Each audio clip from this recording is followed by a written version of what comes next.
आ जाओ भाई, आ जाओ आ जाओ। 25,000 25,000।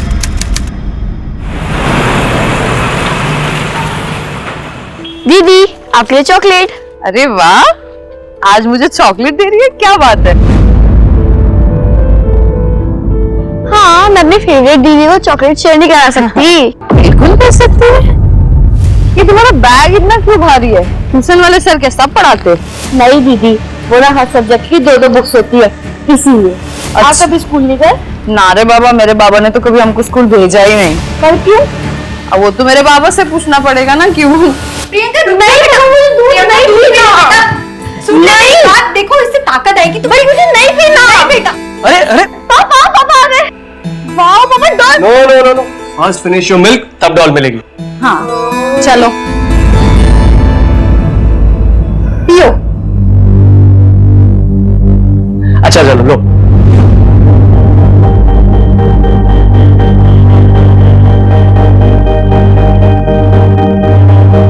पूरा फिनिश करो वरना पापा आपसे बात नहीं करेंगे। पापा मैं पूरा दूध फिनिश करूंगी, पर आप पहले एक प्रॉमिस करो। क्या प्रॉमिस? क्या आप मुझे सुलाओगे? प्रियंका बेटा तू बड़ी हो गई है, अब अकेले सोने की आदत डाल ले। मम्मा पापा मम्मा को समझाओ ना। बेटा मम्मा बिल्कुल सही बोल रही है। अच्छा चलो ठीक है, आज ना तुम्हें पापा सुनाएंगे, ओके? लेकिन कल अकेले सोना पड़ेगा। हाँ ठीक है, पक्का? प्रॉमिस।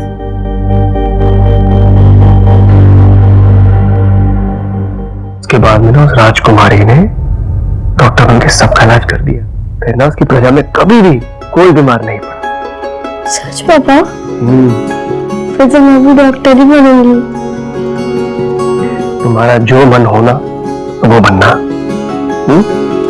लेकिन तुम हमेशा प्यारी प्रिंसेस ही रहेगी। सो जा।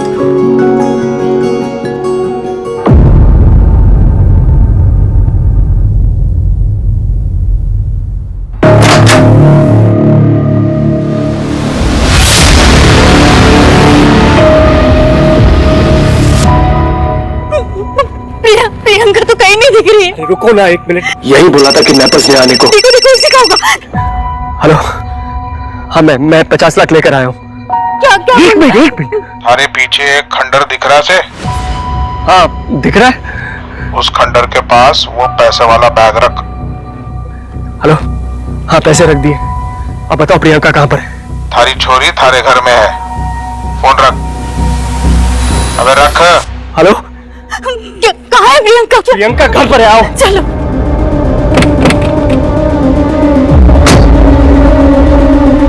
प्रियंका प्रियंका प्रियंका प्रियंका प्रियंका बेटा कहाँ हो तुम? प्रियंका प्रियंका प्रियंका है क्या? नहीं है वहाँ पर। प्रियंका कहाँ है प्रियंका? कहाँ है?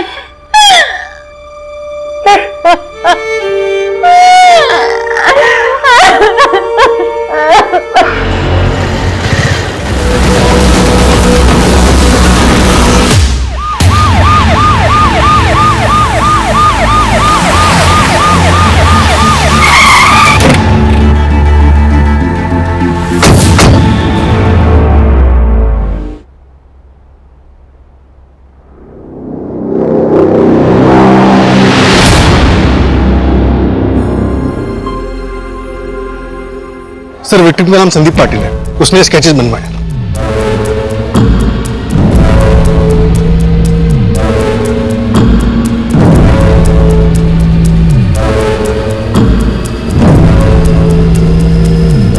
सर विक्टिम संदीप पाटिल का बैकग्राउंड निकाला है। वो कोट रोड में रेंट पे अकेले रहता है और एक सॉफ्टवेयर कंपनी में HR मैनेजर है। बिल्कुल कॉर्डिकोर्स में कुछ मिला? तो संदीप की 3-4 लड़कियों से घंटों बात होती थी। जब मैंने उनसे बात की तो पता चला कि सबको शादी का झांसा दे रहा था। हो सकता है इन्हीं में से किसी ने कुछ किया। सर आपके कहने का मतलब है कि इस कांड को करने के लिए बच्चों को हायर किया गया। सर इन बच्चों के पोस्टर हर जगह लगवा दो और अपने खबरों को एक्टिव करो। देखो इन लड़कियों की हर मूवमेंट और कॉल रिकॉर्ड चेक।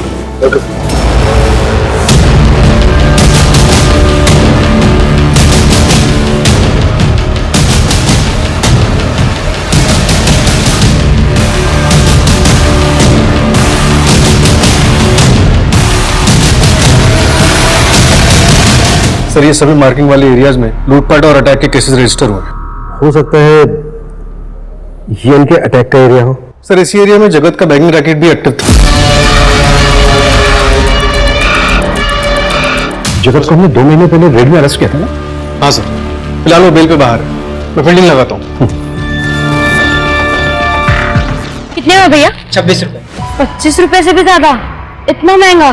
नहीं नहीं, आप है ना ये पाव ले लो और सिर्फ बड़ा ही दे दो। ठीक है। मैं अपनी आप हमेशा ऐसे ही करते हो। मेरे हिस्से में से ले लेना। भैया ये लीजिए 26 रुपए और पाव भी डाल दो। अरे 25 रुपए खूब हो गए हैं, तुम लोग कीमत नहीं जानती। एक वड़ा पाव 2 वड़ा दे दो, बाकी ले लो।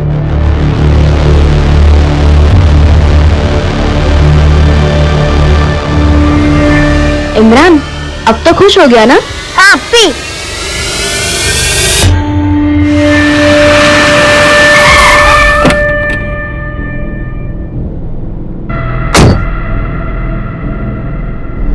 चलना। क्या?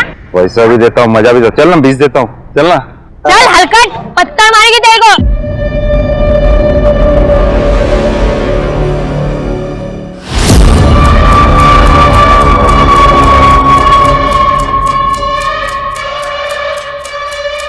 मिल गया। हिना वो देख,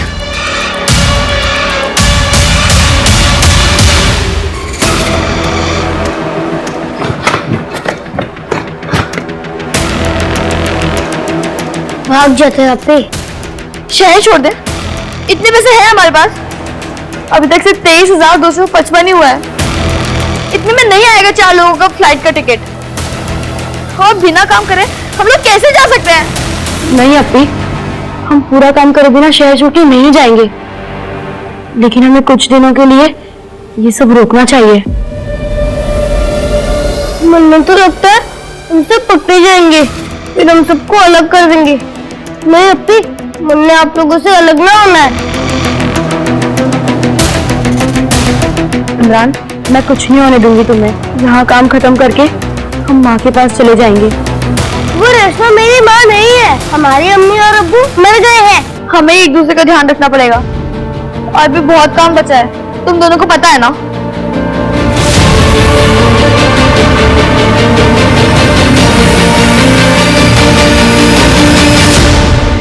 सब वो बैंकिंग रैकेट वाली जगत का यही ठिकाना है।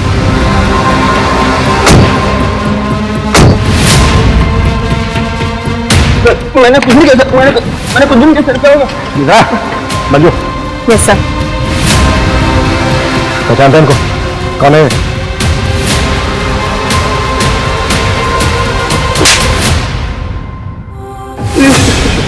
ना सर, पहले से यहाँ की सर ये इमरान और सर ये हिना, ये दोनों बाद में आए थे। अभी कहाँ है बच्चे? पता नहीं सर, 1 साल पहले रेड पड़ी थी तो लेके गए इनको। और ये बच्चे आए कहाँ से थे? ये हिना सर, उसको मैंने बात करते हुए सुना था सर। उसको हरियाणा के कोई वो मंजोली गाँव जाना था सर। उसको किसी रेशमा के बारे में बात करती रहती थी सर, उससे मिलना था इसको। और बाकी नहीं पता सर, बाकी। सर मैंने शहर के तकरीबन सभी एनजीओज और ऑर्फनेजेस में बात की। सूरज, बच्चे हैं वो। Sorry sir. सर मुझे 3 एंगल की सीसीटीवी फुटेज मिली है जिसमें वो तीनों बच्चे दिख रहे हैं।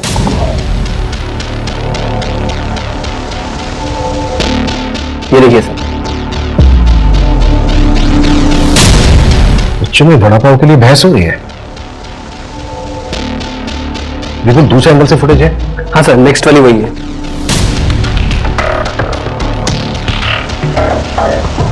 ये बच्चे इस गाड़ी की तरफ बहुत ही गौर से देख रहे हैं। बिल्कुल, इस गाड़ी के ऑनर का पता करो और उसकी लोकेशन ट्रैक करो, क्विक। Yes sir.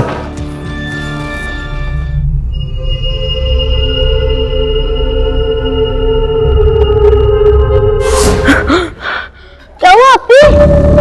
हिना शांत हो जा, शांत हो जा, हम तेरे साथ हैं, कुछ नहीं हो तुझे, हम दोनों हैं तेरे साथ, शांत।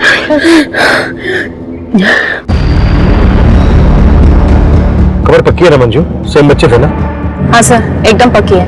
मुन्ना ने उन तीनों बच्चों को वो विश्रांतवाड़ी वाली जो बंद फैक्ट्री है ना, उसकी तरफ जाते हुए देखा। हाँ सर। क्या सर? सूरज सर का फोन था। संदीप पाटिल की डेथ हो गई।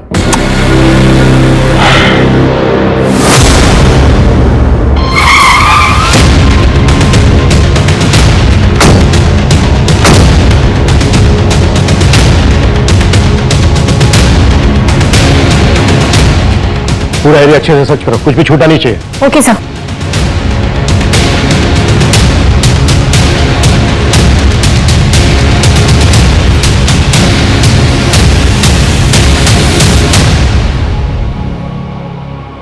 सर ये देखिए, इसमें कुछ है। रोहन देखा वो।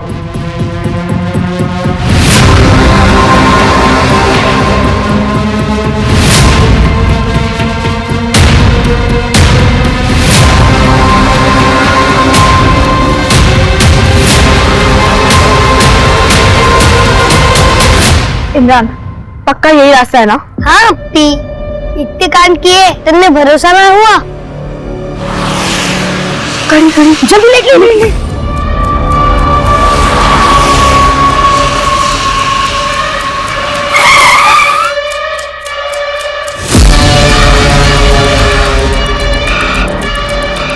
इतना खून।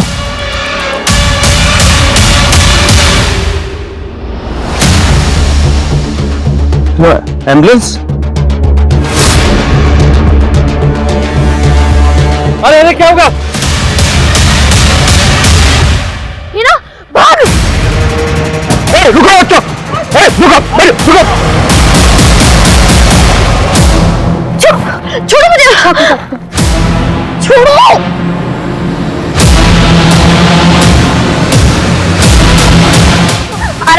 आराम से बच्चे हैं ये। लेके चलो इनको। ये बच्चे मुझे मारने आए थे।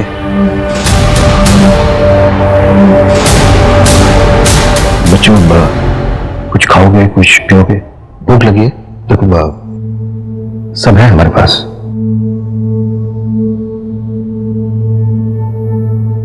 बेटा आपका नाम शबाना है ना? और बेटा आपका नाम इमरान है ना?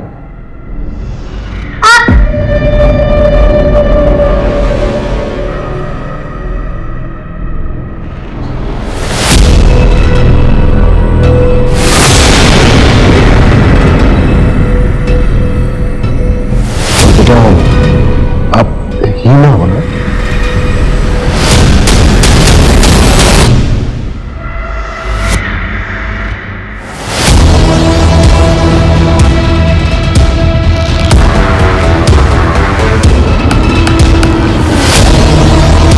इसको क्यों मारा? सिर्फ लूट के लिए या किसी के कहने पर किया ऐसा?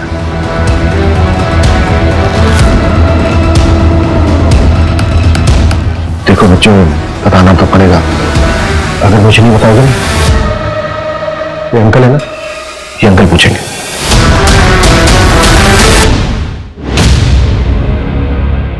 भारे को नहीं पता ये कौन है।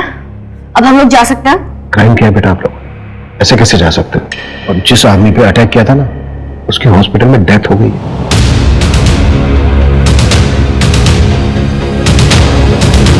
संदीप पाटिल नाम था उसका। क्यों मारा उसको? आपके पास कोई सबूत है कि मर्डर हमने किया? मरने से पहले संदीप ने तुम लोगों का हुलिया बताया था। फोटो आइडेंटिफाई किया था? नहीं ना? और वैसे भी स्केच कोई स्ट्रॉन्ग एविडेंस नहीं है। So I think we can go. बेटा अच्छा बेटा, पेरेंट्स कहाँ हैं आप लोगों के? उनसे मिलना है। ये बंदूक उठाओ, सर पे लगाओ और चला दो, मिल जाएंगे। और सर, आप हम फीमेल्स को ऐसे कस्टडी में लेके बात नहीं कर सकते। So please let us go. We are minors, you can't hold us here. लेकिन बेटा ये सब हम जानते हैं, इसलिए आप लोगों को चिल्ड्रंस होम भेजा है। शबान, अब शबाना, ये शबाना छोड़ो इसे। मंजू, देखा मैं डॉली तो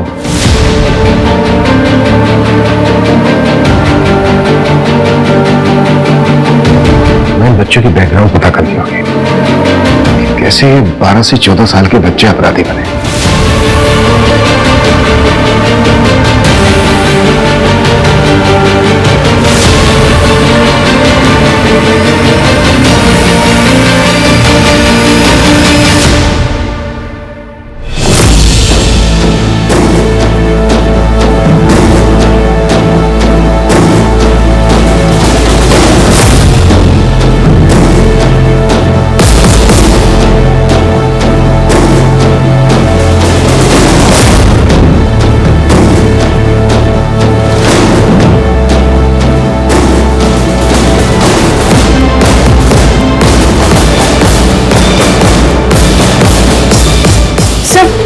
ये बड़ा अजीब है, इस पैकेट में सारे बंडल 25-25 रुपए के और इसके ऊपर रेशमा लिखा हुआ है। सर, आपको याद है वो जगत ने बताया था कि हिना को किसी रेशमा से मिलने जाना है। रेशमा के बारे में बात करती थी सर, उसे मिलना था उसको। रेशमा का पता लगाओ। Okay sir. सर ये देखिए, इस पैकेट में 23,000 रुपए है और ये इस पे F लिखा हुआ है। इस पैकेट में कितने? सर इसमें 1800 रुपए और ये देखिए इस पे गुड़िया लिखा हुआ है। हो सकता है ये 1800 रुपए डॉल्स खरीदने के लिए हो। सर इतने ऑर्गेनाइज्ड बच्चे, बड़े अजीब है ये पैकेट और इनकी ये मार्किंग्स। अजीब तो सब कुछ है सूरज। इस तरफ देखें तो ये बच्चे नॉर्मल लगते हैं और इस तरफ देखें तो इन बच्चों ने क्राइम किया है। उस बच्चे की बात करने में राजस्थानी लहजा था, आई मीन राजस्थानी टोन पकड़ रही थी। तुम्हारे को नहीं पता ये कौन है? अब हम लोग जा सकते हैं? और जो उस बच्चे में कॉन्फिडेंस था, जिस ढंग से उसका बैठना उठना था, जो नॉलेज थी उसकी, We are minors. You can't hold us here. उसे लगता नहीं है कि वो सड़कों पर पली बड़ी। मुझे लगता है वो बच्ची किसी पढ़े लिखे खानदान से है। हिना, इमरान, हिना, उठ जल्दी, इमरान को उठा। इमरान, इमरान, क्या हुआ शबाना आपी? हमें अभी यहाँ से भागना पड़ेगा।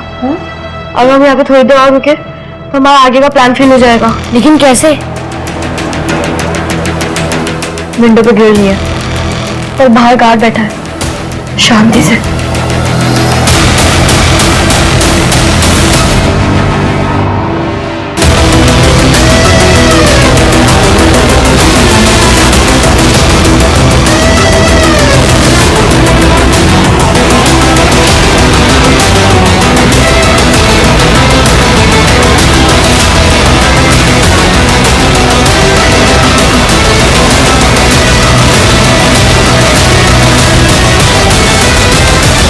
तो सारी रिपोर्ट्स मैंने भिजवा दी हैं। सर, रेशमा का पता चल गया। वो अपने पति के साथ मुंजली गांव में ही रहती है और उससे कुछ बात नहीं हो पा रही। रेशमा से हमें मिलना चाहिए। सूरज, तुम और मंजू रेशमा से मिलकर आओ। Okay sir. सर, बच्चे भाग गए। व्हाट? भाग गए मतलब? वहां पे सिक्योरिटी गार्ड नहीं था क्या? सर, उसने बताया कि उसकी नींद लग गई थी। Okay, let's see. वो बच्चे बैगिंग रेस्टोरेंट तक कैसे पहुंचे और रेस्क्यू होने के बाद कहां गए? अगर हमें इन सवालों का जवाब मिल जाए तो हमें उन बच्चों का अगला मूव समझ में आ जाए।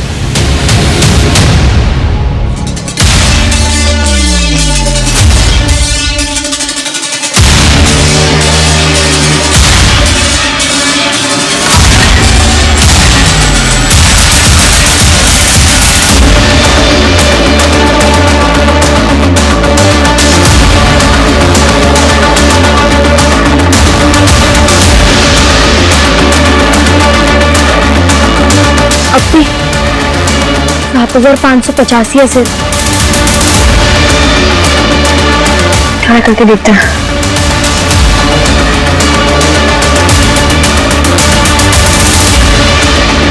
हेलो, डिलीवरी आ चाहिए। हाँ हाँ, पैसे तैयार है।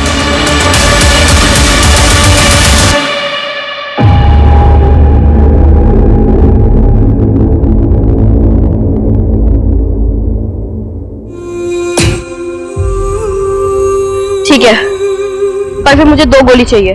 हो जाएगा, चल दे।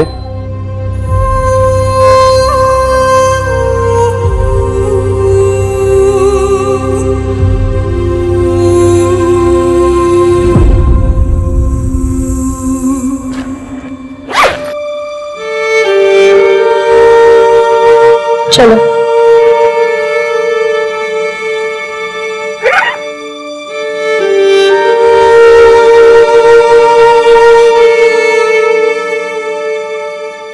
आप रेशमा हैं? हिना को जानती हैं आप? हिना ठीक है ना? तो आप हिना को जानती थी? हाँ। सुनो, बाहर चलो। अरे हमारी लोग आइस है जो भी बात करनी है सामने करो। चुपचाप बाहर चलो, मैं तो थाने जाके ऐसे कुटाई करूंगा ना, सारी अकड़ निकल जाएगी। अरे चल, अरे सुनो बात। अब चल। हिना के बारे में कुछ बता सकते हैं आप?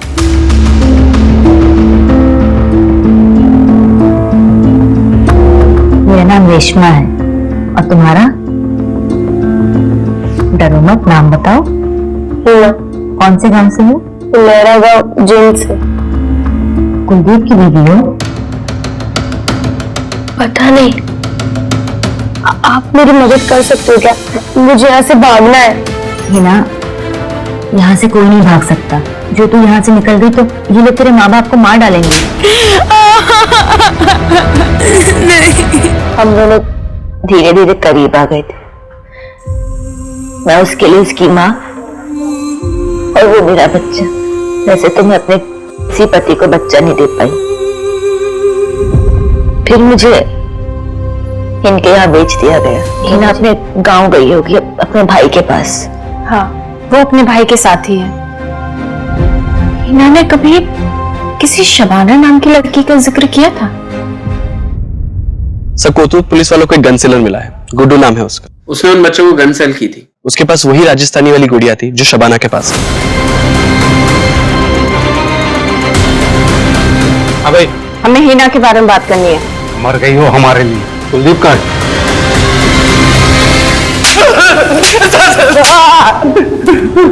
सब क्या किया तूने बच्चों के साथ? सब कुछ नहीं किया। सुनो तो आप मेरी साहब। सुन अपनी कहानी। साहब, उन तीनों बच्चों को गन चाहिए थी साहब। उनसे गुड़िया ले ली अपनी बच्ची के लिए साहब। बच्चों को गन चाहिए थी? हाँ साहब, और 2 गोलियां भी थी। सर, हिना हरियाणा से मर्डर करके भागी थी। व्हाट? सर, उसका पति है कुलदीप। उसके बड़े भाई विक्रांत से बात हुई हमारी। क्या? पति? मतलब child marriage? Basically bride trafficking है ये। सर, उसकी खाला को इन्फॉर्म कर दिया। दरअसल पेरेंट्स की डेथ के बाद बच्चे अपनी खाला रुखसार के साथ रहते थे। पता नहीं क्या क्या झेला होगा इन तीनों बच्चों ने। सर, शबाना के बारे में पता चल गया। उसका असली नाम प्रियंका जेठवा था, जोधपुर की रहने वाली थी। ये देखिए। और सर, इसके पापा रौनक जेठवा जोधपुर के जाने माने लॉयर है। मुझे लगा ही था, इसलिए उस बच्चे को लॉ की इतनी नॉलेज थी। लेकिन सबसे बड़ा सवाल कि वो प्रियंका से शबाना कैसे? ये लड़की पहले कभी काम किया है घर का? नहीं किया है मैडम, लेकिन सीख जाएगी। ठीक है, पर ये मुसलमान तो है ना? मैडम, मैं आपसे क्या झूठ बोलेगी? हाँ, क्या मिलेगा मेरे को आपसे झूठ बोल के? ठीक है, तू रुक, मैं पैसे लेकर आती हूँ। हाँ, मैं अपनी फेवरेट दीदी को चॉकलेट शेयर नहीं करा सकती। अगर तूने अपना नाम और अपनी कहानी किसी को बताने की कोशिश की ना, तो तेरे माँ बाप को जान से मार दिया जाएगा। और यहाँ से भागने की कोशिश मत करना, क्योंकि बचाने वाला कोई नहीं मिलेगा। अरे तो सीधे वो आ रही है। ये ले। शुक्रिया मैडम, मैं आती हूँ। ध्यान रखना। सुन, पहले जाके नहा ले और बाथरूम में कुछ कपड़े पड़े उन्हें धो लेना। अरे जाना, देख क्या रही, जा। हाँ, काम हो गया। और मेरे पैसे? अच्छा ठीक है, मैं आके ले लूंगी। नमस्ते। तुम्हारा जो मन होना वो बनना। सो जा। बेटा तू बड़ी हो गई है और पप्पी ने सोने की आदत डाल ले।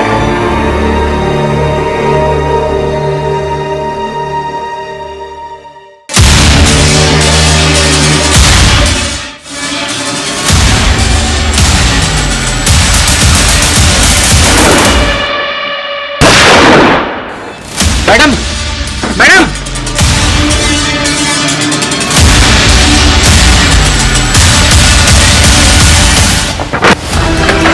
हो मैडम? क्या हो मैडम? तीनों लोग वहां गए।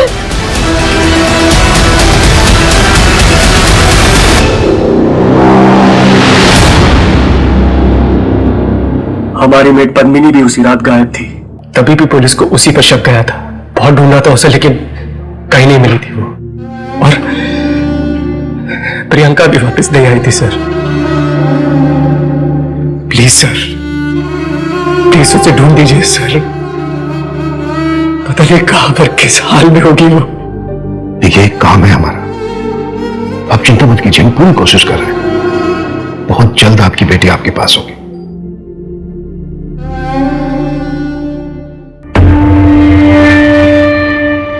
सर, प्रियंका की मेट पद्मिनी ट्रैक हो गई है। उसका पुराना फोन 1 साल पहले ही एक्टिव हुआ था, पर जोधपुर की पुलिस ने इन्वेस्टिगेशन नहीं की थी, इसलिए पकड़ नहीं पाए थे। अभी हाल फिलहाल में वो दिल्ली में है। अरेस्ट हुई? हाँ सर, दिल्ली की पुलिस ने अरेस्ट किया है, उसे पुणे ले आ रहे हैं। सर, हमने प्रियंका बेबी को किडनैप किया था। किसका प्लान था?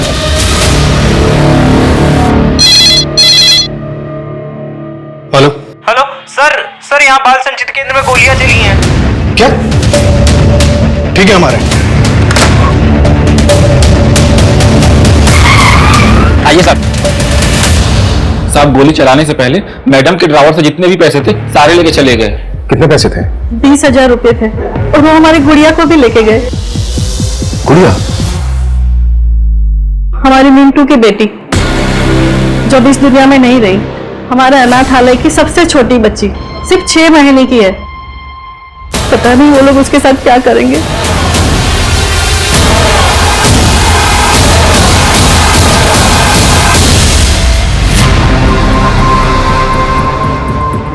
छह महीने की बच्ची को अपने साथ लेकर क्यों गए, समझ में नहीं आ रहा है। तो शायद उसे बेचना हो। जितने पैसे हमने जब्त किए उतने कमाने हो। 6 महीने की बच्ची के साथ वो ज्यादा दूर नहीं जा पाएंगे।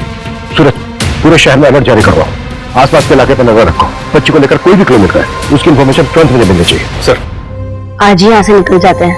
हाँ, पहले हम लोग गुड़िया को सुला दें, फिर तो हम सबसे पहले रेशमा अम्मी के पास चलेंगे। उसके बाद कहाँ जाए? कुछ सोचा है मैंने।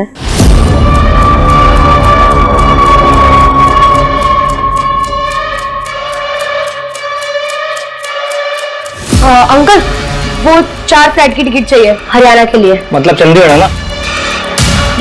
हाँ हाँ हाँ, चंडीगढ़ के लिए। कोई बड़ा नहीं है साथ में? नहीं अंकल, कोई बड़ा तो नहीं है, पर आप टिकट बनाओ ना, मैं आपको पैसे देती हूँ। 24,000 लगेगा 4 का। अंकल, लेकिन मेरे पास तो 22,300 है सिर्फ।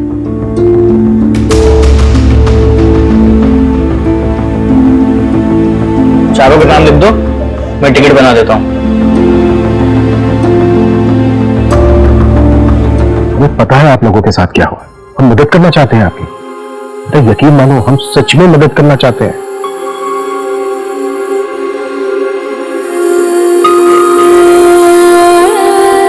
आज से तुम सब यहीं पे रहोगे, और ये सब तुम्हारे दोस्त हैं। आज से भीख मांगना, गलत काम सब बंद। फिर मैं अपने मम्मी पापा के पास जा पाऊंगी? हाँ, तो मुझे उनका नाम और एड्रेस बता देना। रौनक जेठवा और जानवी जेठवा, मेरे पापा जोधपुर के बहुत बड़े लॉयर हैं। ठीक है, मैं बात करके उन्हें यहाँ बुला लूंगी। चलो, हाथ मुंह धो लो, फिर खाना खा लो। चलो आओ सिकंदर, चलो उठो सब लोग, उठो सब। कौन सी चाहिए इसमें से? ये 2 नंबर।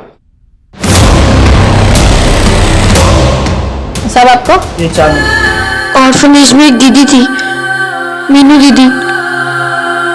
एक वही दीदी थी जिन्होंने हमारा सबसे ज्यादा ख्याल रखा। गुड़िया उन्हीं की बेटी है।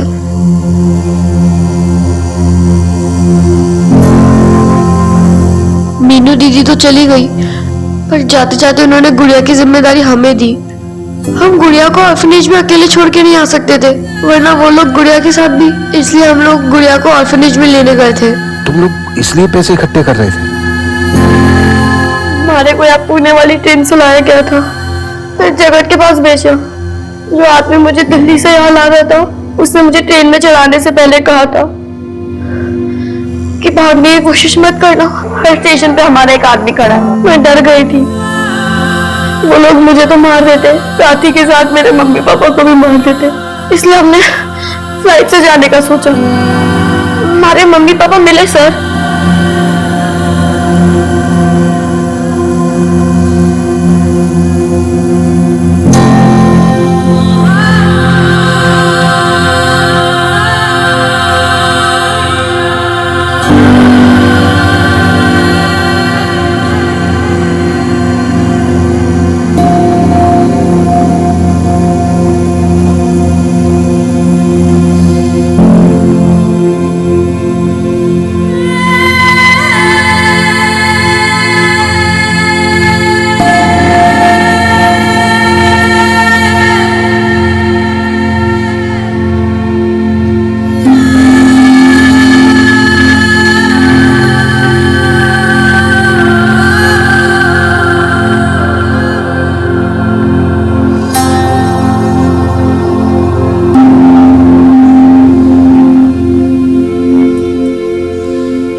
अंकल, हमारी रेशमा अम्मी को छुड़वा लीजिए। मैंने बहुत सारे 25 रुपए के बंडल बनाए थे, पर पता नहीं कितना गुना चुकाना होगा, पर हो जाना चाहिए।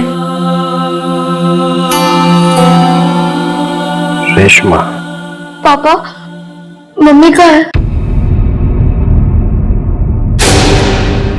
किसका प्लान था? ये ले पैसे और ये घर की डुप्लीकेट चाबी। आज रात को ही उसे किडनैप करके लेके जाना। रैंसम के पैसे मिलने के बाद उसे मार देना। वो लड़की मेरी जिंदगी में वापस नहीं आनी चाहिए। ठीक है मैडम। सर, जानवी मेरी दूसरी पत्नी थी। प्रियंका की माँ चाइल्ड बर्थ सर्वाइव नहीं कर पाई थी। सर, चाइल्ड केयर वाले आए हैं, इन्हें ले जाने। कहाँ ले जा रहे हैं आप इन्हें? माफ करना, इन बच्चों ने क्राइम किया। चाइल्ड केयर में उनकी हियरिंग होगी, अब वो जो फैसला लें उस पर डिपेंड करेगा। पापा, आप मेरी गुड़िया का ख्याल रखना।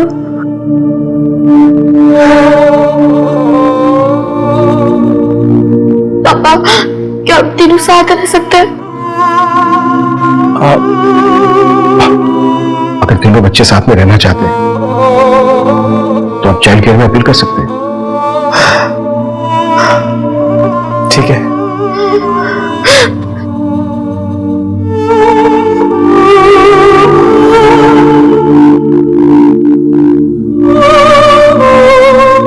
Thank you sir. तीनों बच्चों को 3 साल के लिए बाल सुधार गृह भेज दिया गया है। रौनक बड़ा वकील है, वो अपील कर रहा है। वो अपनी बेटी की तरह हीना और इमरान को अपने साथ रखना चाहता है। बच्चे बहुत ही नाजुक और साफ दिल के होते हैं।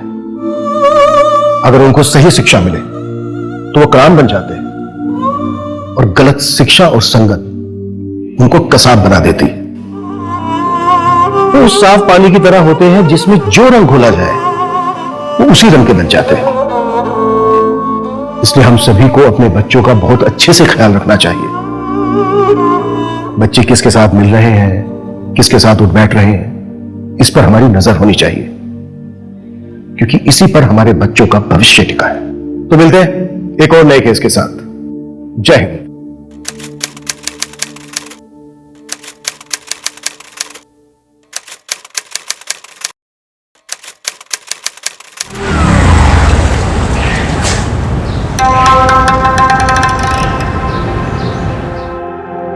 Excuse me. हेलो। जी बोलिए। I Ragini. I am new recruit. It is first day. Jai Hind sir. Jai Hind sir. Sir, new joining. Hello sir. मैंने आपको शायद पहले भी कहीं देखा है। मुझे? नहीं,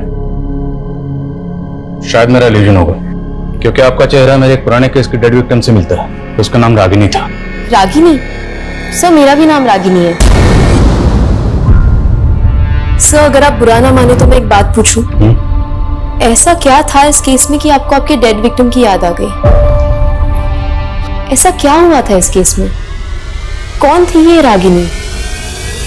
मेरा नाम रागिनी है, सिर्फ रागिनी।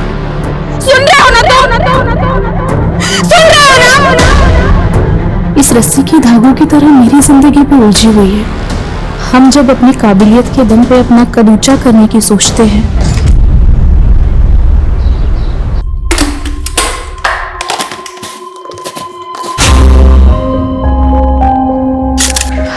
माँ मैंने खाना बना दिया है। आप पापा को शाम की दवाई याद से दे दीजिएगा, वरना ये तो भूल ही जाएंगे। और आप पापा प्लीज ये बीड़ी मत पीजिएगा, वरना फिर से आपके फेफड़ों में पानी भर जाएगा। जानता हूं मेरी बीमारी के चलते तुम्हारा खर्चा बढ़ता जा रहा है। मैं भी तो बेटी की कमाई खा खा कर घुटता जा रहा हूं। इसी हताशा में न जाने कब बीड़ी मुंह में लग जाती है।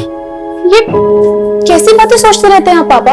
आप बस अपनी सेहत का ध्यान दीजिए। और हाँ, अगर आपने दोबारा बीड़ी पीना तो मैं सच में आपसे बात नहीं करूंगी। अरे नहीं, देखो ऐसा हरगिज मत करना। चलो नहीं पीऊंगा। अरे पगली, मैं भी तो चाहता हूँ कि तंदुरुस्त हो जाऊं और कोई नई नौकरी ढूंढूं। मुझे भी तो अपनी जिम्मेदारी निभाने दीजिए पापा। आपने भी तो जिंदगी भर मजदूरी करके हमें पढ़ाया लिखाया, वरना हमारे समुदाय के लोग अपने बच्चों को स्कूल तक नहीं जाने देते। तभी तो पूरी बिरादरी को तुझ पर गर्व है। झोपड़ी में रहने की किस्मत थी हमारी। आज तुम्हारी वजह से इतने अच्छे घर में रह रहे हम लोग। माँ, अभी तो घर की हालत और सुधारनी है। ऊपर एक और फ्लोर बनाकर घर को ऊंचा करना है। अरे बेटा, अब और कितना ऊंचा उठेंगे? पापा, बात मकान ऊंचा करने की नहीं है, बात हमारे स्वाभिमान की है। अब तक हम सर झुकाकर जीते आए हैं। अब जब सर उठाने का मौका मिला है तो तबीयत से उठाएंगे।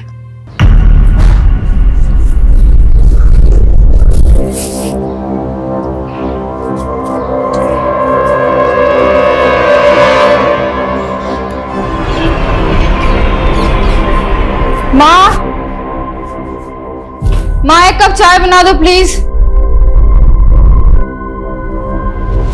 तेरी बहन सबके लिए खाना बना के ऑफिस भी चली गई, तू खुद के लिए चाय नहीं बना सकती? मेरी तुलना ना उससे मत किया करो। तेरी तुलना में उससे करना भी नहीं चाहती। तू उसके एड़ी के बराबर भी हो जाए ना तो मैं गंगा नहा लूंगी।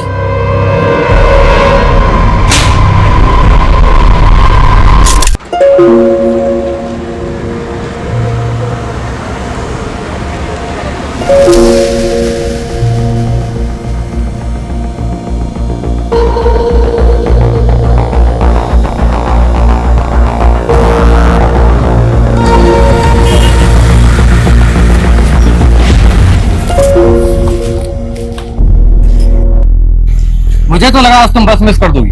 आज बस मिस होती तो बहुत जान से मार देता। बहुत बड़ी प्रेजेंटेशन है। ये धागा कैसा बांध रखा है?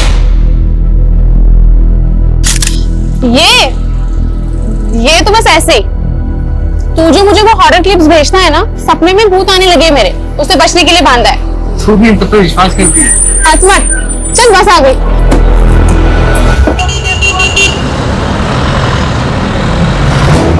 वैसे तुम्हारे सपने में जो भूत आते हैं वो दिखते कैसे? पागल तू भी।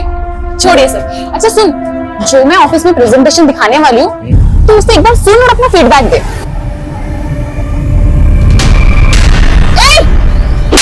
बदतमीज! ऐसे कैसे हाथ लगाया तूने मेरे को? टच कैसे किया तूने? अरे गलती से हो गया टच। तूने कल भी यही किया था, मैंने इग्नोर किया। भाई साहब मत बोल, कुछ नहीं चल रहा है। छेड़खानी करता है भैया, इसने कल भी यही किया था। अरे तू रुक ना। इसने कल भी यही किया था। छेड़खानी कर रहा है तू बस में। कुछ नहीं किया मैडम, कल से बस में नहीं आने दूंगा। कल भी इसने यही किया था।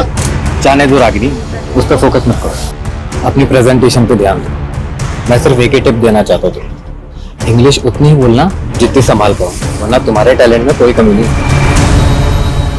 मेरी इंग्लिश भी पहले मेरे सपनों की तरह टूटी फूटी सी थी। इंग्लिश फिर भी आ गई, लेकिन सपने रिपेयर होना बाकी थे। और जब आपने अपने पिता को दिहाड़ी मजदूरों की लाइन में सबसे पीछे खड़ा देखा हो, तो खुद को सबसे आगे खड़ा पाके भी आखिरी पंक्ति की वो दुश्वारी आपका पीछा नहीं छोड़ती है। लेकिन कहते हैं किस्मत भले ही मात खा सकती है, पर काबिलियत वो कभी मात नहीं खाती। हाय भाई, ये भूत तो बड़े लकी साबित हुआ यार तुम्हारे लिए। तुम्हारे सपने में आए और इंक्रीमेंट हो गया। इंक्रीमेंट? तुम्हारी सैलरी 25% बढ़ाने का अप्रूवल मिला है। क्या? आजकल बॉस कुछ ज्यादा ही मेहरबान है रागिनी पे। हाँ, लेकिन रागिनी डिजर्व भी तो करती है। डिजर्व तो मैं भी करती थी, लेकिन मैंने बॉस को खुश करने से मना कर दिया, तो उसको अब रागिनी मिल गई है। मतलब क्या है तुम्हारा? जानते नहीं हो क्या अपने बॉस को? आजकल रागिनी के साथ सो रहा है।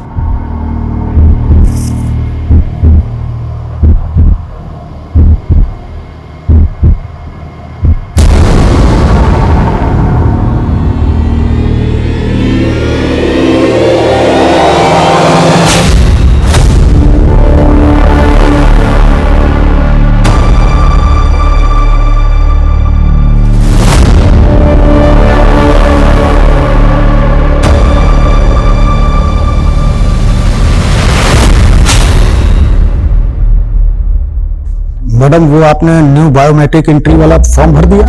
हाँ पवन जी, भर दिया। ये लीजिए।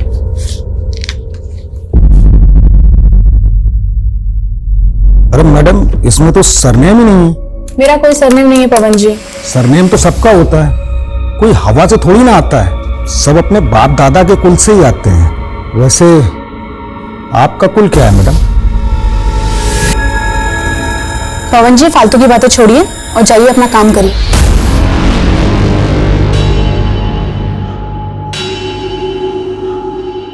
लाइए मैडम, अपना फॉर्म दीजिए। जी, आप ठहरे कुलवान व्यक्ति, क्यों ऐसे लोगों से उलझते हैं जो अपनी जात छुपाते हैं?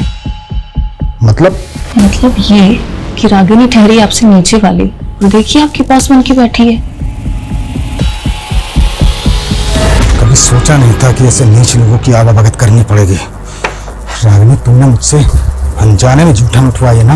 अब देख, मैं तुझे जूठा खिलाता भी हूँ, जूठा पिलाता भी।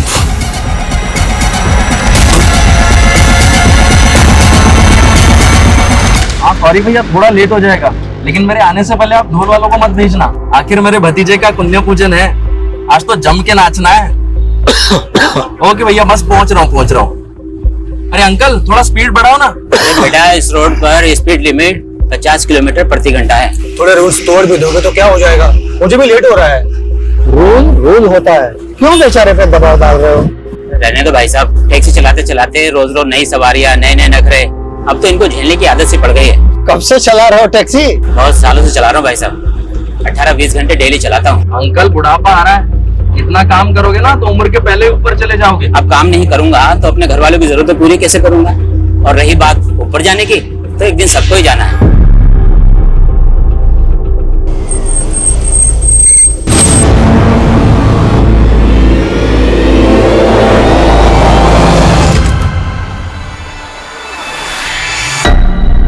रागिनी फोन नहीं उठा रही है। 10 बजने को आया, कहाँ रह गई वो?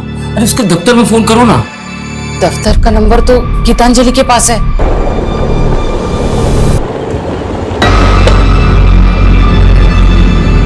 बाय। हेलो, रागिनी तुम्हारे साथ है? मेरे साथ क्यों होगी वो?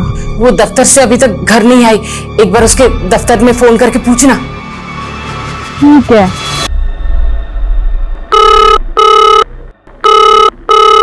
उसके ऑफिस में भी कोई कॉल नहीं उठा रहा है माँ, ऑफिस बंद हो गया होगा। एक काम करना, उसके साथ जो काम करते हैं उनको एक बार फोन करके पूछना। आप लोग क्यों टेंशन ले रहे हो? गई होगी ना कहीं मौज करने, आ जाएगी। क्या बकवास कर रही है ये? बकवास मैं नहीं कर रही हूँ पापा, और ये आप दोनों की गलती का ही नतीजा है। 27 साल की हो गई है, लेकिन उसकी शादी के बारे में आप लोगों ने नहीं सोचा। जुबान है क्या कैची? बोलने से पहले ये भी नहीं सोचती कि सामने बाप खड़ा है।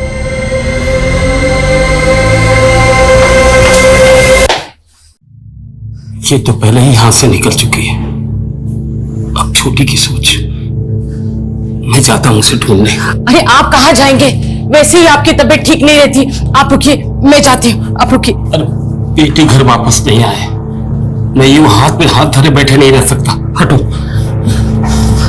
सुनिए पापा सॉरी, वो मैं कुछ ज्यादा ही भूल गई। चलिए मैं चलती हूँ आपके साथ।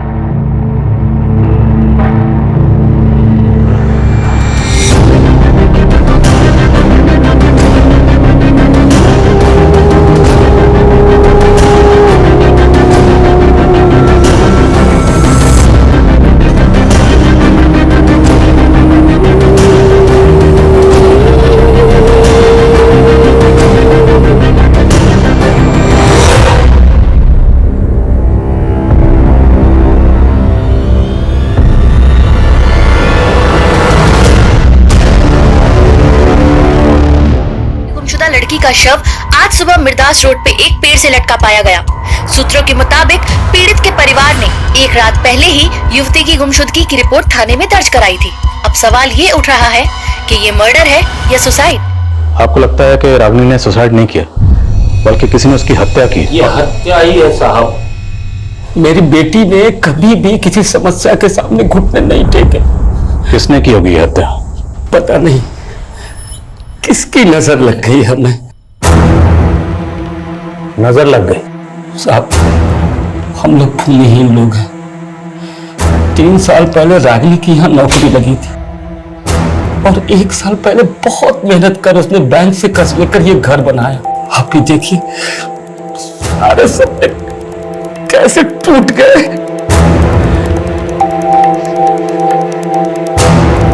रागिनी घर से ऑफिस कैसे आती जाती थी?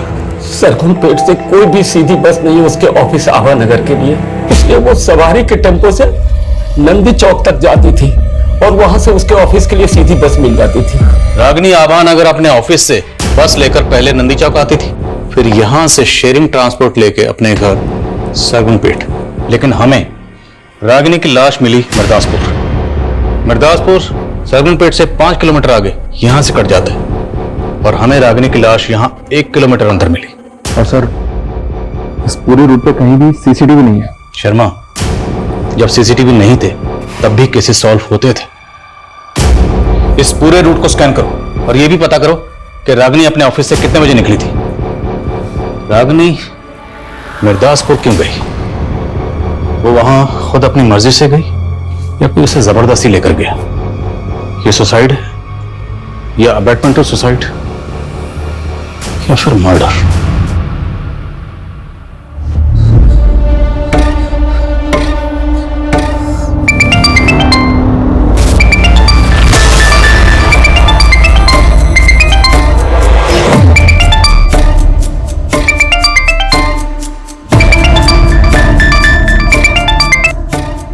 मुझे तुमसे कोई बात नहीं करनी है।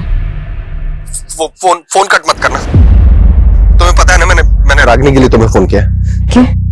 उसकी किस्मत तो तुम ही लिख रहे थे ना, तुम मुझसे क्या पूछ रहे हो? किस्मत तो मैं तुम्हारी भी लिखना चाहता। मेरी किस्मत तुम बहुत पहले ही खराब कर चुके हो। और तुम ही हो ना पनौती हम दोनों बहनों के बीच में। मेरी जिंदगी तो बर्बाद कर दी और क्या पता रागिनी को भी अपने प्यार के चक्कर में फंसा लिया हो। बकवास बंद करो गीतांजलि। बकवास आदमी तो तुम हो। अगर मेरा बस चलता ना तो तुम्हें मार के लटका देती मैं, समझे तुम?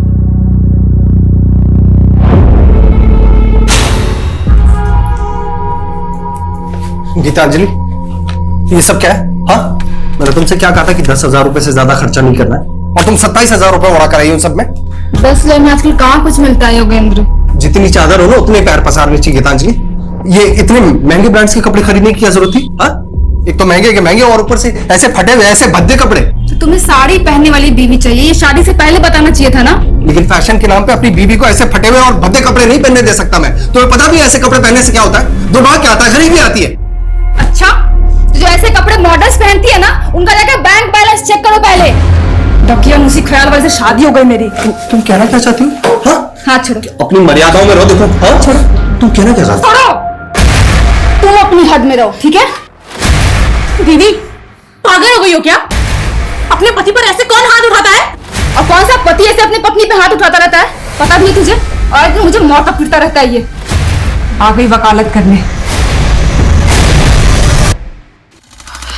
जीजा जी, जीना मुश्किल कर दिया तुम्हारी बहन ने मेरा। मैंने आज तक उस पर हाथ नहीं उठा उसने। जीजा जी संभालिए अपने आप को। दीदी की तरफ से मैं आपसे माफी मांगती हूँ।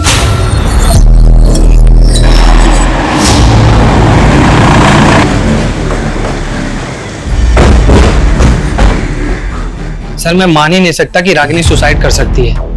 मैं उसे तब से जानता हूँ जब उसने 3 साल पहले यहाँ ज्वाइन किया था। लोग उसका मजाक भी बनाते तो वो कभी गिव अप नहीं करती थी सर। लोग उसका मजाक बनाते थे? ये अभी की बात नहीं है, वो 3 साल पुरानी बात है सर, जब उसने एज एन इंटर्न ज्वाइन किया था यहाँ पर। Excuse me ma'am, I prepare this report.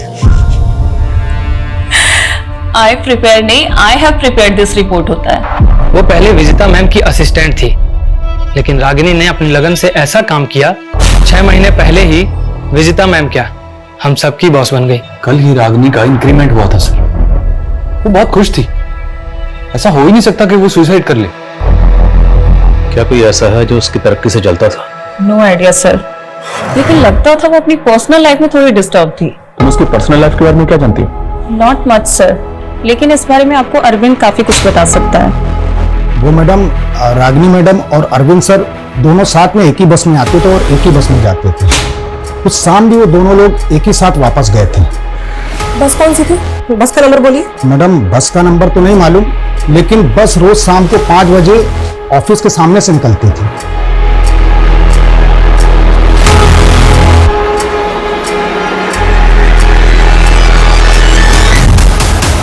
हाँ सर, ये लड़की रोजाना इसी बस से जाती थी, पर उस दिन इस बस से नहीं गई थी सर। क्या ये लड़की उस दिन बस में नहीं चढ़ी थी? नहीं सर। अच्छा, इसके ऑफिस का एक दोस्त भी इसके साथ जाता था बस में? सर एक लड़का जाता तो था, पर उस दिन तो लड़का भी बस में नहीं चढ़ा था। कहीं ऐसा तो नहीं रागिनी उस दिन अरविंद के साथ कहीं गई थी? पता करो अरविंद का, तो थाने बुलाओ उसे। ओके सर मैं नहीं जानता रागिनी के साथ उस रात क्या हुआ। रागिनी और तुम दोनों एक साथ उस बस में जाते थे, लेकिन उस दिन तुम दोनों ही उस बस में नहीं चढ़े। बोल, रागिनी को लेकर कहां गया था? सर मुझे किसी काम से विदिशा जाना था। मैंने वो बस पकड़ी नहीं, लेकिन रागिनी उसी बस से गई थी। सॉरी यार, मैं आज तुम्हें बस में कंपनी नहीं दे पाऊंगा। तो क्या हुआ यार, कोई बात नहीं, मैं चली जाऊंगी। लेकिन ड्राइवर तो बोल रहा है कि रागिनी उस बस में चढ़ी ही नहीं। तुमने खुद देखा था रागिनी को चढ़ते हुए? सर देखा तो नहीं था, लेकिन हम रोज उसी बस से जाते थे। ये बस वाला झूठ तो नहीं बोल रहा, क्योंकि रागिनी नंदी चौक से बस में चढ़ती थी। बस स्टॉप पे पता करते हैं क्या रागिनी को किसी ने बस में चढ़ते हुए देखा था, और बस की बाकी सवारी से बात करनी होगी।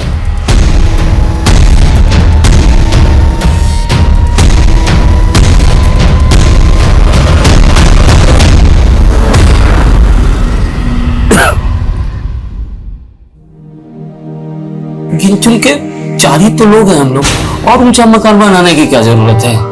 बाबा, अब तक हम सर झुका के जीते आए हैं, लेकिन अब जब सर उठाने का मौका मिला है तो तबीयत से उठाएंगे।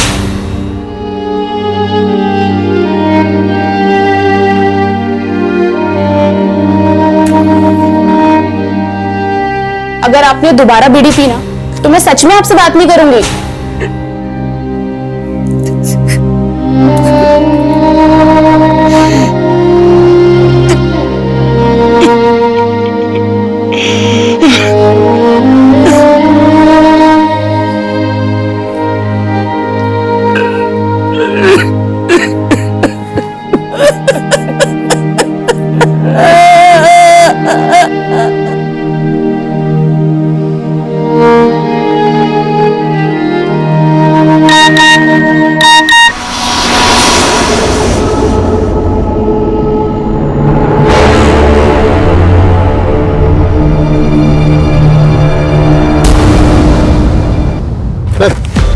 नंदी चौक के बस स्टैंड के पास रिक्शा वाला मुझे मिला। इसने रागिनी को शाम को यहाँ पे देखा था, लेकिन इसका कहना है कि उस शाम रागिनी बस से नहीं बल्कि किसी के साथ बाइक से आई थी।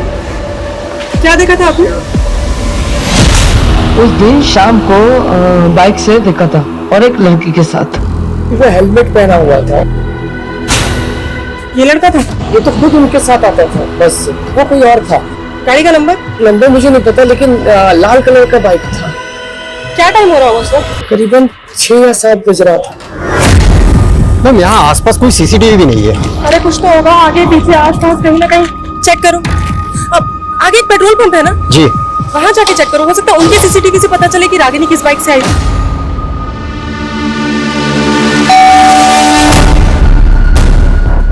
राघवी जी के घर यही है? हाँ। मैंने कुछ पार्सल है।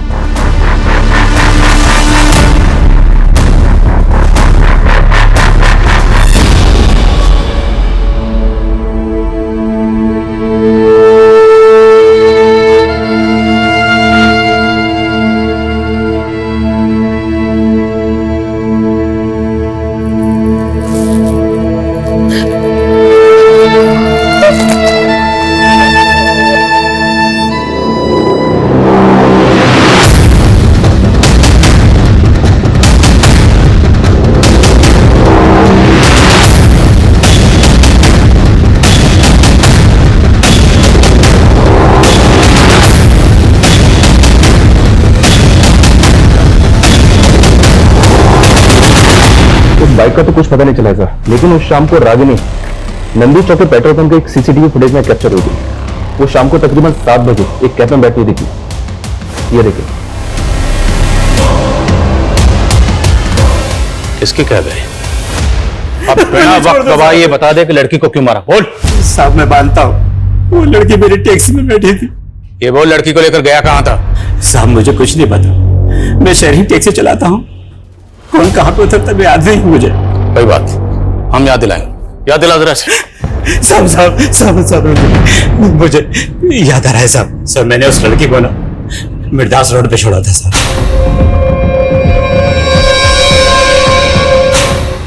कितने बजे होंगे तब? सर उस वक्त 8 बजे होंगे। उस रात गाड़ी में और कितनी सवारियां थी? सर उस लड़की के अलावा 3 सवारियां और थी। कौन थी वो 3 सवारी? सर मैं पहचानते नहीं उनको, शहरी टैक्सी चलाता हूँ ना, अलग अलग जगह से चढ़ी थी। वो सवारियां उतरी कहाँ थी ये तो याद होगा? साहब वो पहली सवारी तो कीर्तिनगर उतरी थी और दूसरी वृंदापुर और तीसरी मालवीपुर उतरी थी सर। वो लड़की रागिनी हर रोज नंदी चौक से अपने घर सरगुनपेट जाने के लिए शेयरिंग ट्रांसपोर्ट लेती थी, तो वो मिर्दास रोड क्यों जाएगी? अब वो मुझे नहीं पता साहब। कोई बात नहीं, हम पता लगा लेंगे। इसकी टैक्सी का फोरेंसिक करवा। सर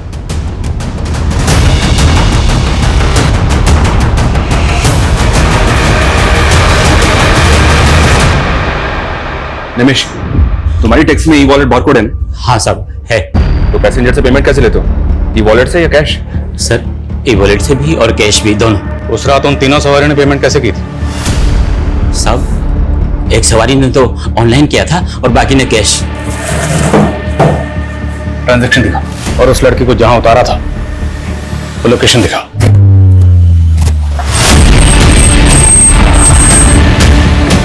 चलो उतरो। हाँ साहब यही वो जगह है, यही उतारा था मैंने उस लड़की को।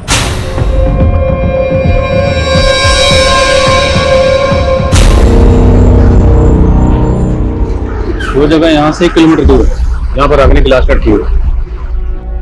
सर ये आसपास कुछ घर दिखाई दे रहे हैं, हो सकता है कि रागिनी या किसी के घर पे आई हो। उस रात को किसी ने रागिनी को यहाँ आते जाते देखा। रागिनी के घर वालों ने ऐसा कुछ कहा नहीं कि उनकी जान पहचान का यहाँ कोई रहता है, फिर भी पता करो। ओके सर, विकास। हाँ समझ। सर उस शाम कैब वाले को रमेश कुमार नाम के एक आदमी ने ई वॉलेट से पे किया था। सर ये आदमी कीर्तिनगर में रहता है, मैंने उसे बुलवा लिया। ठीक।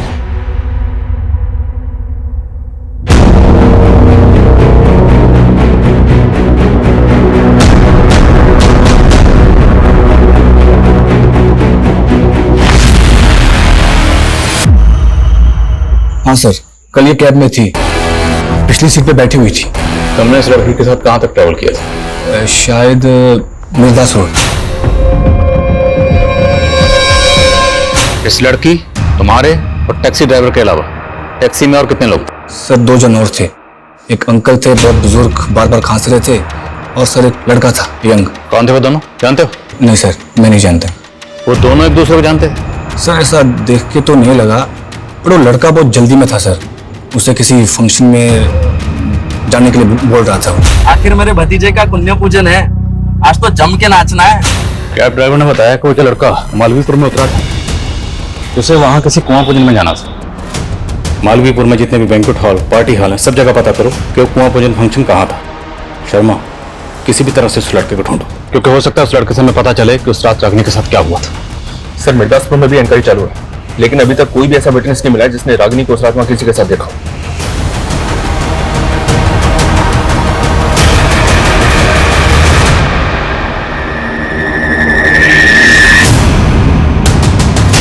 सर, रागिनी के घर से फोन था, उसकी फैमिली आपसे मिलना चाहती है।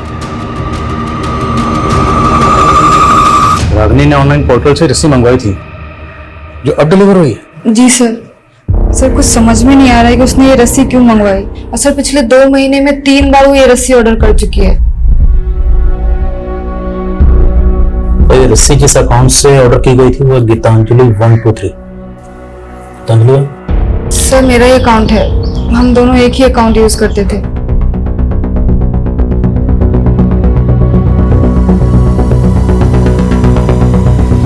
ये ठीक वैसी रस्सी है जिस रस्सी पर रागिनी की लाश लटकी हुई थी।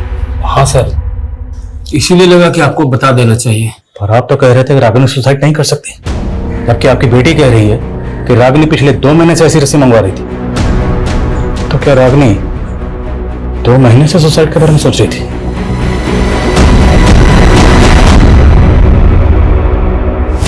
सर अब तो मुझे फैमिली वालों पे ही डाउट हो रहा है।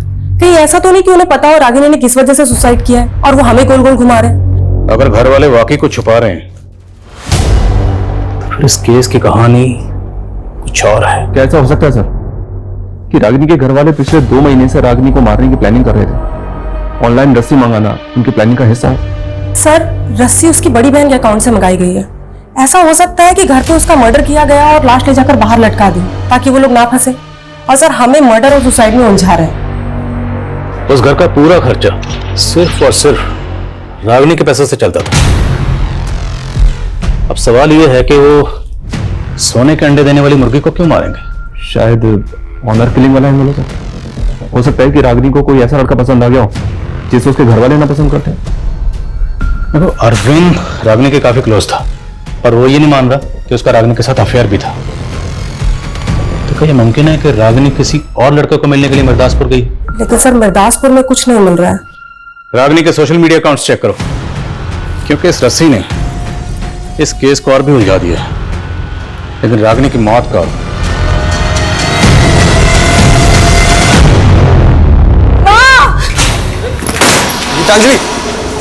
गीतांजलि दामाद जी, आप दोनों यहाँ मतलब गीतांजलि को शायद कोई गलतफहमी हो गई है। आपसे कुछ मुझे कोई गलतफहमी नहीं हुई है। पापा, इसके साथ चक्कर चल रहा है। ये क्या बकवास कर रही हो दीदी? हाँ, मैंने तुम दोनों की लड़ाई में जीजा जी का साथ दिया, इसलिए कुछ भी बोलोगी? तुम ना ज्यादा भोली बनने की कोशिश बिल्कुल नहीं मत करो मेरे सामने। सुनो, अगर तुम मेरे साथ नहीं रहना चाहती ना तो मुझे कोई तकलीफ नहीं है। तुम अपनी बहन को जलील मत करो यार। लेकिन आप ऐसा कर रही है तू। अपनी हद पार मत करो दीदी तुम।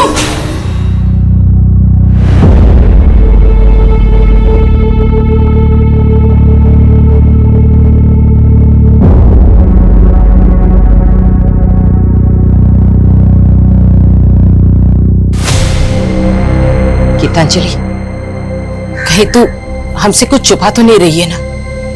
रागिनी हमेशा तेरे और दामाद जी के झगड़ों के बीच में पीसती रही, कहीं इस बार भी? इस तो मैं रही थी माँ उन दोनों के बीच में।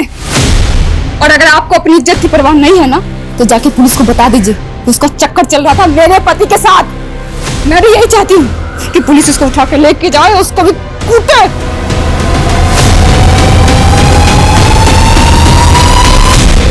उस रात मालवीपुर के एक पार्टी हॉल में एक बच्चे का कुआं पूजन था, और रमेश के मुताबिक जिस बच्चे का कुआं पूजन था वो उसका भतीजा था। हमने इस फंक्शन की गेस्ट लिस्ट निकाली। बच्चे के फादर के जितने भी ममेरे, चचेरे और दोस्तों की ये तस्वीरें हैं। जो लड़का तेरी टैक्सी में बैठा था, क्या इन तस्वीरों में से कोई है?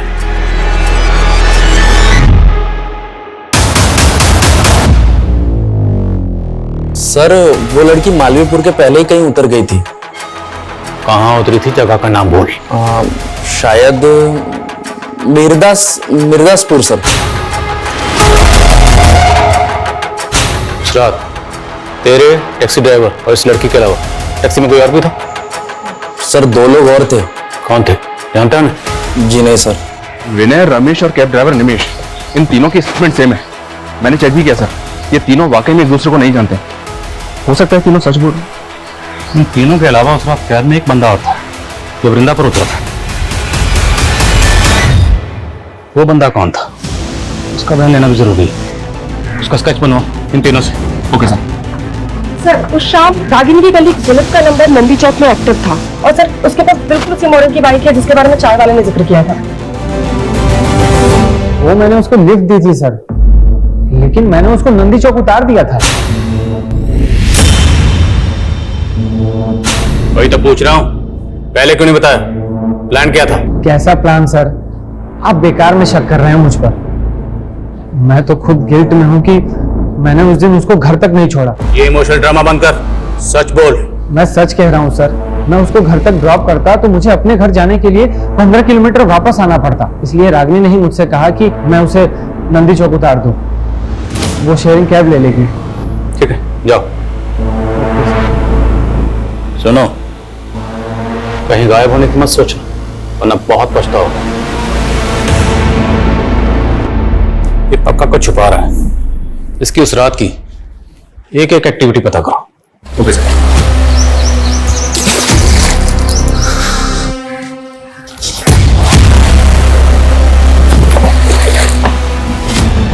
सर, रागिनी की डिटेल पोस्टमार्टम रिपोर्ट। उसकी मौत फांसी लगने से ही हुई है और मौत से पहले उसके साथ गैंगरेप भी किया गया। गैंगरेप? तो ये भी तो मुमकिन है कि जिन लोगों ने उसका गैंगरेप किया उन्हीं लोगों ने उसको मारा, रस्सी से बांधा और पेड़ पर लटका दिया। लेकिन वो रेपिस्ट है कहां? रेपिस्ट तो रेपिस्ट। हम तो अभी तक ये भी पता नहीं लगा पाए कि रागिनी मिर्दासपुर क्यों गई थी। आजमन सर, वृंदापुर में उस चौथे आदमी का स्केच आइडेंटिफाई हुआ है। मंजुल नाम है सर उसका। लाओ से। हाँ सर, वो लड़की थी उस कैब में और मिर्दासपुर उतरी थी। उस लड़की का गैंगरेप हुआ था और फिर मर्डर। अगर कुछ भी जानते हो तो बता दो। सर, मेरे बच्ची जैसी है वो। मैं खुद हैरान था कि इतनी रात को वो उतरी क्यों।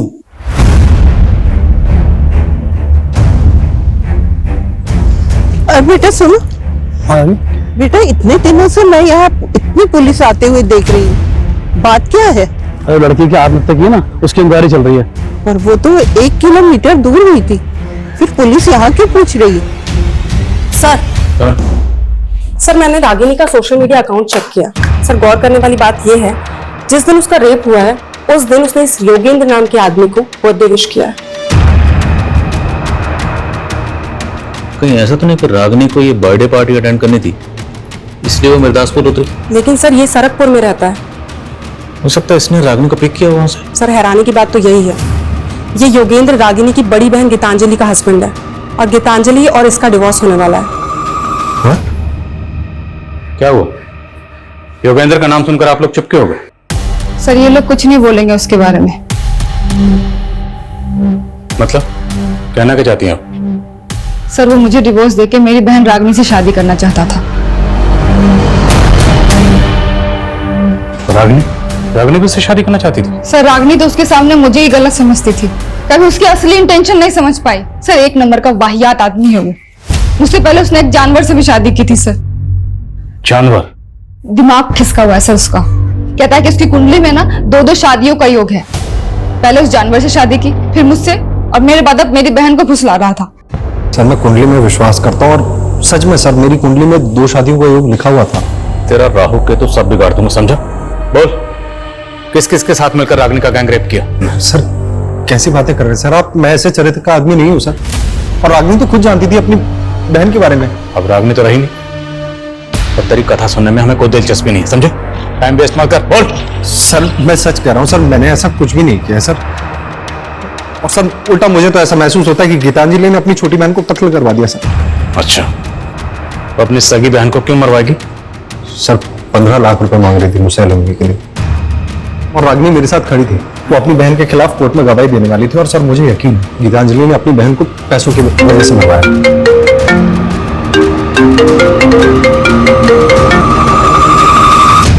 बोलो।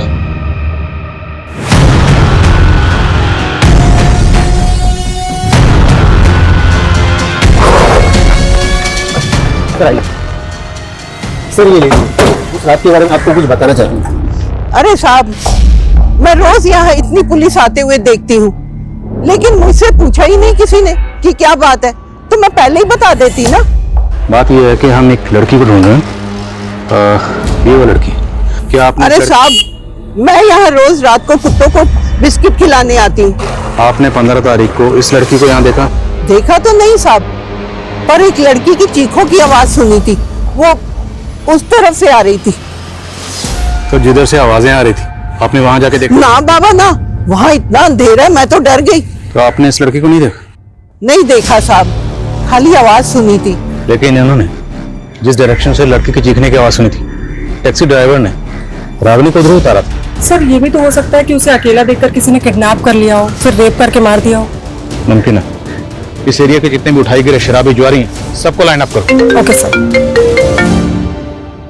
हाँ शर्मा सर, दिलीप उस रात को घर नहीं गया था, बल्कि वो उसी रात को संतूरी लॉज में था।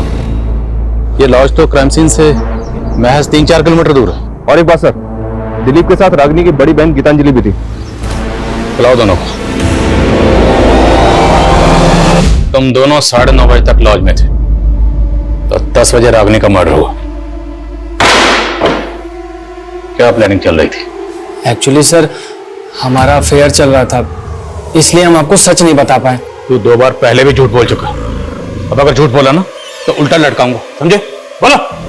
सर मैं अपनी बहन का मर्डर क्यों करवाऊंगी सर? सिर्फ हम ही नहीं, तेरा पति भी तुझे तेरी बहन का कातिल मानता है। सर झूठ बोल रहा है वो, और सर रागिनी का चक्कर उसके बॉस के साथ भी तो चल रहा था ना, वो भी तो करवा सकता है ना ये। बॉस क्या बकवास कर रहे हो इंस्पेक्टर? हमें तो यही पता चला कि आप इसीलिए उसे प्रमोशन पे प्रमोशन दे रहे थे। प्रमोशन पे प्रमोशन मैं उसको इसलिए दे रहा था क्योंकि वो प्रमोशन के काबिल थी। और आपके पास कोई सबूत है मेरे खिलाफ? सर दिलीप ने बताया था। बोलो। सर मुझे तो विजेता ने बताया था। सर मैंने दिलीप से रागिनी और बॉस के बारे में कुछ भी नहीं कहा है, वो पता नहीं फिजूल में मुझे क्यों बदनाम कर रहा है। सर अभी तक हमारे पास इन सस्पेक्ट्स में से किसी के भी खिलाफ कोई स्ट्रॉन्ग प्रूफ नहीं। शर्मा, अभी तो सस्पेक्ट सामने आने शुरू हुए, इन सब की एक एक डिटेल पता करो। हम लोगों से कहीं ना कहीं कोई तो चूक हो रही है।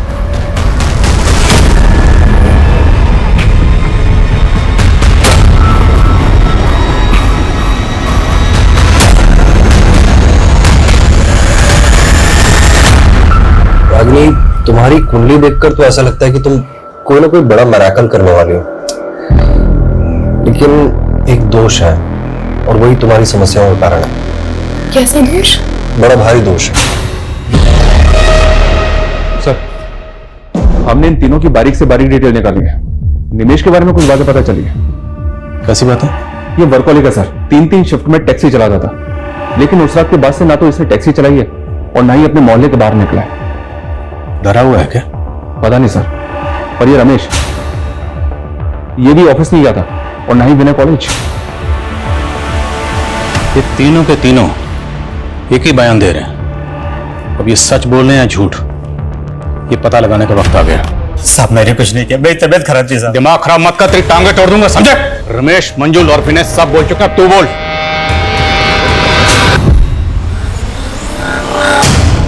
आइए मैडम, सरगम प्लेट 50 रुपया। नहीं भैया, मुझे मिर्दास रोड के तालाब वाले रास्ते से होते हुए जाना है। हाँ तो ठीक है मैडम, फिर वहीं छोड़ देंगे। आइए बैठिए।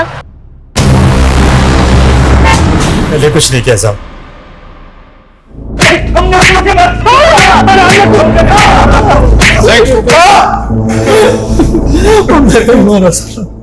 तुम तीनों जानवरों ने उस मासूम को गिद्ध की तरह नोचा। तेरी तो बेटे की उम्र की थी। रेप ही नहीं किया बल्कि तुम मार दिया। नहीं, हमने कुछ नहीं किया सर, हमने तो उसको जिंदा छोड़ दिया था। हाँ सर, निवेश ने हमें उसके बाद हमारे घर छोड़ दिया था। सर हम वहां से गए तो वो जिंदा थी। सर सच में हमने उसे नहीं मारा। तुम्हें 7 मंगलवार ऐसे ही पानी में रस्सी को बहाना, और फिर देखना तुम्हारी समस्या कैसे खत्म होती है। ये काला धागा इसे हमेशा अपने हाथ में बांधे रखना है ना।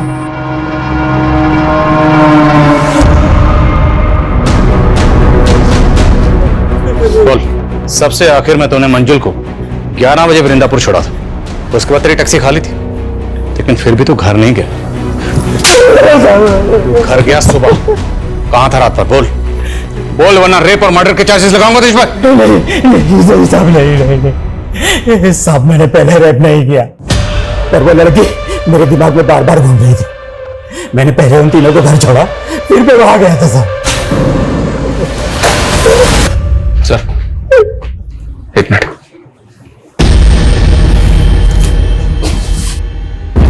सर, इस क्राइम का मोटिव कुछ और ही है। मैं उसे सबक सिखाना चाहता था। मुझे पता था वो रोज इस शेयरिंग टैक्सी से आना जाना करती है, इसलिए मैंने प्लान बनाया। मैं और विनय अलग अलग जगह से चढ़े, लेकिन हम जब गाड़ी में चढ़े वो बैठी भी नहीं थी। लेकिन उसने जब मुझे देखा, पड़ोसी है, सोचा होगा सेफ रहेगी, इसलिए गाड़ी में बैठ गई। क्या बिगाड़ा था उसने? मैंने उसको समझाया था उसका घर हमारे घर से ऊंचा ना करे, लेकिन उसने हमारी नहीं सुनी। मैं उनकी जात वालों के घर का पानी भी नहीं पीता, और मैं नहीं चाहता था उसके घर की परछाई में हमारे घर पर पड़े। शर्मा,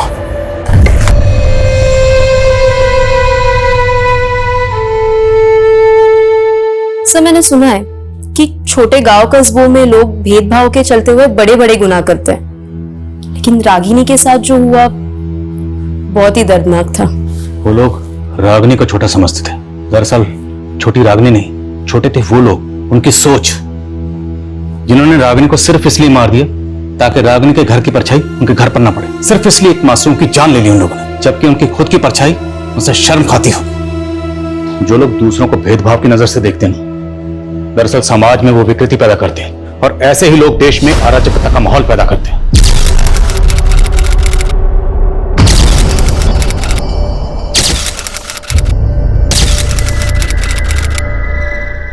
क्राइम पेट्रोल के ऐसे ही मजेदार एपिसोड्स देखने के लिए हमारे चैनल को सब्सक्राइब करें